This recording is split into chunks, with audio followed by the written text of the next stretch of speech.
I want to compliment you on your budget as it relates to important priorities. I think the overall budget is a reasonable investment in the environmental protection agencies, and I applaud the administration for bringing that forward. I think the emphasis on climate change as it relates to U.S. leadership that will have, I think, major dividends in global action, which will help the people of our country, is exactly where we need to be, and your budget reflects those priorities. So I want to first start by saying I'm very supportive of the priorities that you've set as it relates to the size of the EPA budget and the focus on issues that are critically important to our country. I do, though, want to ask you why you are recommending a reduction in the state revolving fund on clean water. And I want to preface that by telling you, I know the circumstances in Maryland and the circumstances around the nation where water main breaks are a daily occurrence, where we had River Road in Montgomery County become a river, threatening people's lives, where we've seen businesses shut down, where we've seen the beltway shut down because of water main breaks. I visited the Baltimore water main facilities and found water mains that are 100 years old in desperate need of repair. Our states are crying out for more resources in the state revolving fund. So can you just explain to me the rationale for the recommendation on the state revolving fund? Senator, there is no question that this is a level that is 50-some-odd million below what was enacted last year. I will have to point out, though, it's $527 million above what the President requested last year. So we certainly recognize that there are significant challenges out there, and we're doing the best we can within a conservative and appropriately designed budget to be able to take a chunk out of that. I'm going to let you finish your answer. I am.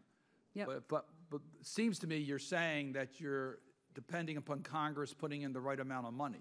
Actually, we actually have submitted a budget that's very close to what was enacted last year, and we're trying to address the issue in a variety of different ways. Now, I'm not suggesting that I wouldn't love to have lots of money to address these issues, but difficult choices need to be made. And I will point out that we're trying other very creative approaches to also supplement the money that's available in SRF so that we can target SRF appropriately. Then we have the WIFIA center that we're beginning to create this year. But I think the Water Infrastructure and Resiliency Finance Center is also a very creative approach to try to address this challenge by building more public-private partnerships.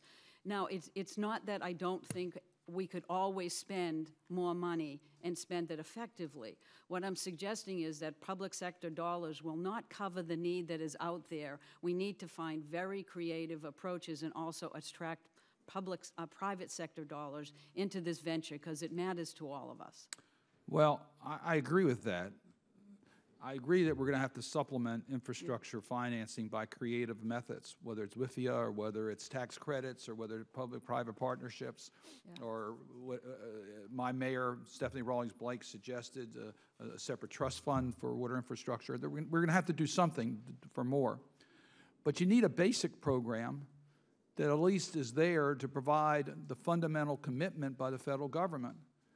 And the same thing true, by the way, on highway and transportation. Yes, I understand. We want a robust 6-year reauthorization, but we also recognize we may have to supplement that with more infrastructure by creative ways.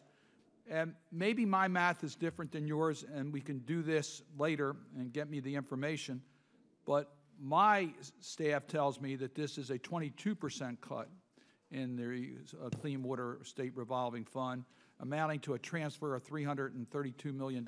So I take it. I'm sorry. I misunderstood. I thought you meant the entire fund.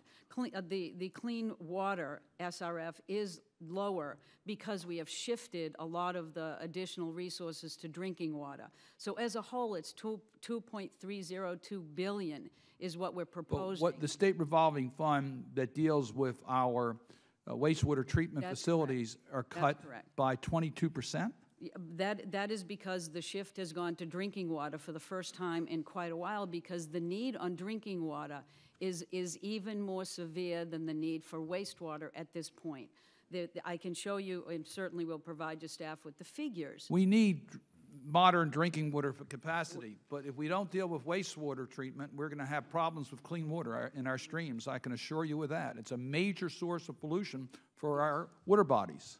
You have no, I totally agree with you. We would be able to utilize money effectively. This is, I think, a reasonable approach to start recognizing that at this point drinking water has not been appropriately funded, that we need to make some shift in that fund, and we're certainly able and willing to talk to folks about why we believe that's the case. You're half right and half wrong. Drinking water needs more, but you shouldn't be cutting the state revolving fund.